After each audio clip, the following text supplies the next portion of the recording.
नमस्कार साथियों, मैं हूं आपकी प्राची अधिकारी।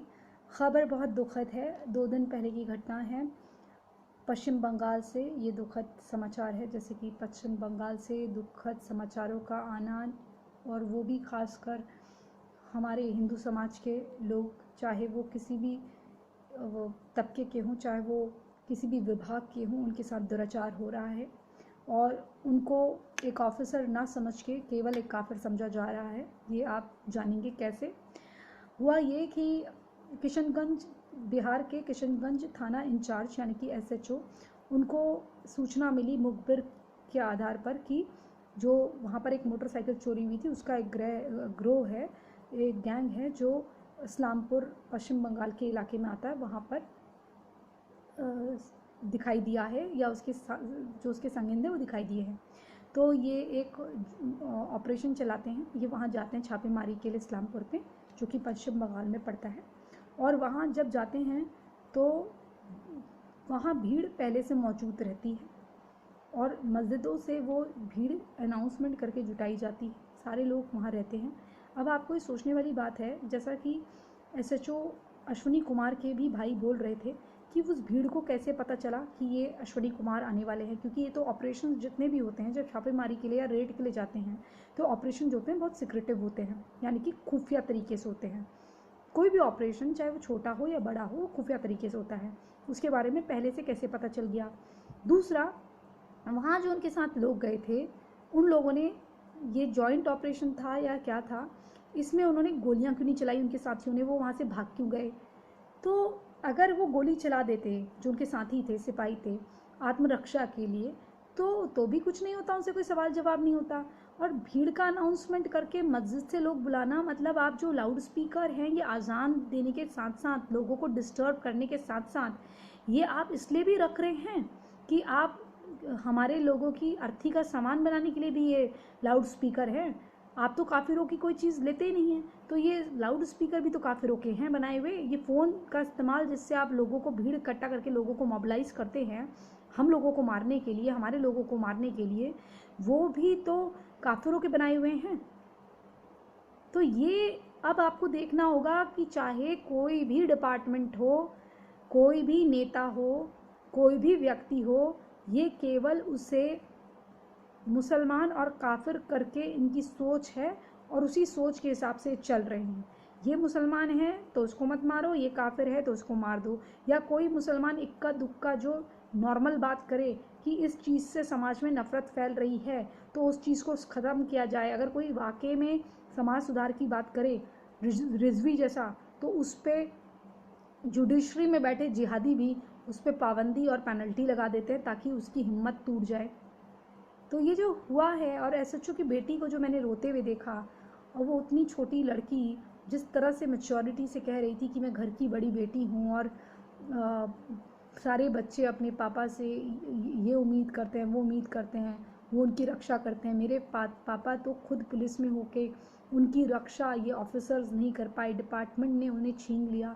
आप सोच सकते हैं, एक लड़की जिसको पिता से कनेक्शन हो, उसके पिता का साथ उससे छूट जाए और वो अपनी उम्र से मैच्योर बात करने लगे, और वो जो गंभीरता उसकी उम्र में उस पर नहीं आनी चाहिए, उस पर बचपना रहना चाहिए, वो उसका बचपना ये दुखद घटना से छिन जाता है। इन लोगों को नहीं मालूम है कि ये एक परिवार के एक सदस्य को नहीं मारते हैं, ये केवल एक हिंदू को नहीं मारते हैं, ये समूचे समाज में जो दहशत, और दहशत के साथ डरना एक सीमा तक होता है।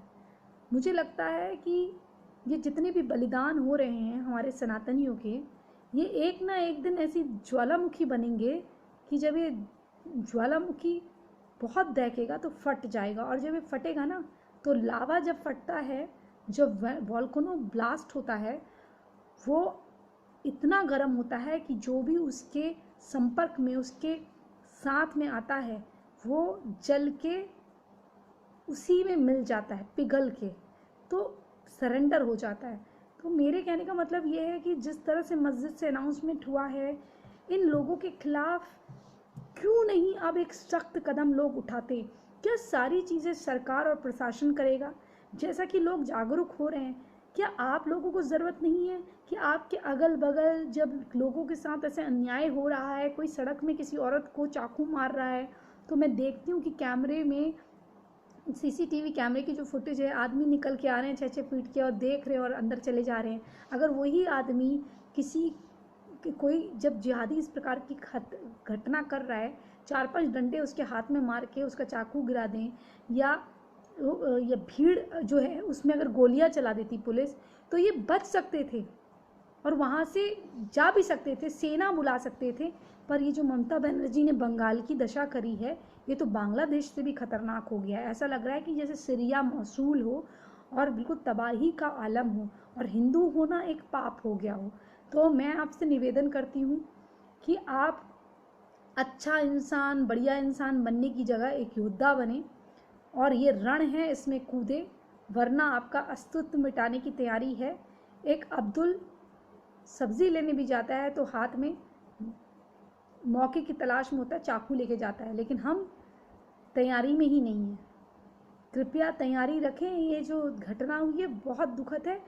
एक ना केवल होनहार अफसर खोया है, बल्कि एक बेटी ने अपना पिता खोया है, एक पत्नी ने अपना पति, और एक माँ को जैसे ये सदमा पता चला, एक ये दुखद बात पता चली तो उन्होंने दम तोड़ दिया। सोचिए 9 महीने जिस माँ ने कोख में रखा हो और उनको खबर लगे कि उनका बेटा, जिसको पाल पोस के इतना बड़ा करा और देश सेवा की शिक्षा दी, जिसने पुलिस महकमे में हर काम ईमानदारी से करने की शपथ खाई, वो एक मामूली से चोर गृह को पकड़ने जाता है, गिरोह को, और ये जिहादी उसे पीट पीट के मार देते हैं।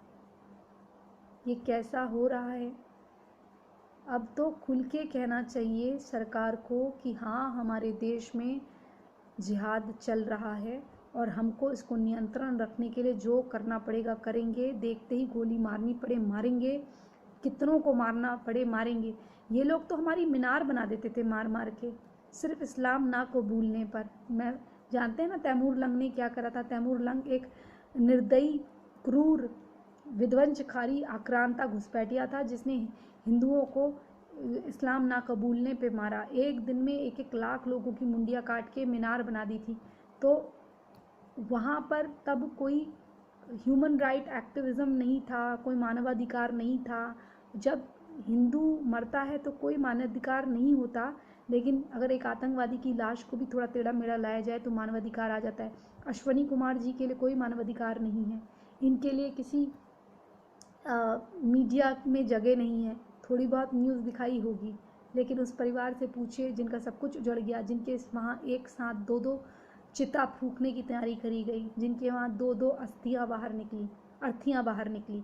तो आप समझ सकते हैं कितना दुख हुआ होगा और एक पुलिस महकमे में कितना मनोबल गिरता है जब इस प्रकार के 2 कौड़ी के जिहादी मार मार के किसी होनहार अफसर, जिसकी वर्दी को हाथ लगाने की उनकी औकात नहीं, उसे हाथ भी लगाते हैं, घसीटते भी हैं, मारते भी हैं, क्या क्या कृत्य करते हैं। हमारे वहाँ मरे हुए आतंकवादी को भी लोग सम्मान पूर्वक उसके देश को सौंपते हैं और हमारे एक होनहार ऑफिसर के साथ इस प्रकार से होता है। अब कौन पालेगा उनके बच्चों को, कौन देखेगा उनके बच्चों को? एक परिवार को ख़त्म कर दिया है। उन बच्चों के मन में कितनी दहशत और कितना, या तो वो बहुत घृणा करने लग जाएंगे या बिल्कुल डरे हुए रहेंगे।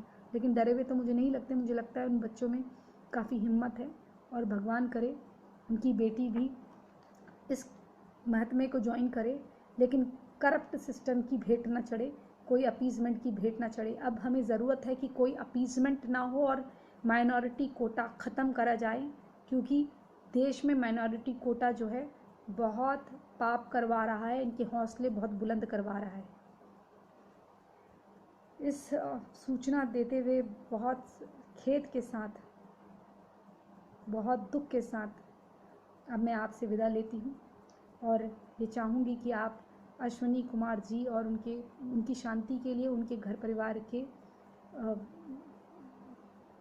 के लिए 2 मिनट प्रार्थना करें कि उनको भगवान ये साहस दे कि इस दुख से वो उबर पाएँ। और सरकार को भी इस चीज़ का संज्ञान लेना चाहिए कि उन बच्चों की कैसे वो मदद कर पाएंगे, कैसे उस परिवार को देख पाएंगे, या उनकी पत्नी उनकी जगह फोर्स ज्वाइन कर सकती है कि नहीं। इसी संदेश के साथ जय जय हिंद, जय जय भारत। अपना ख्याल रखिए। वंदे मातरम।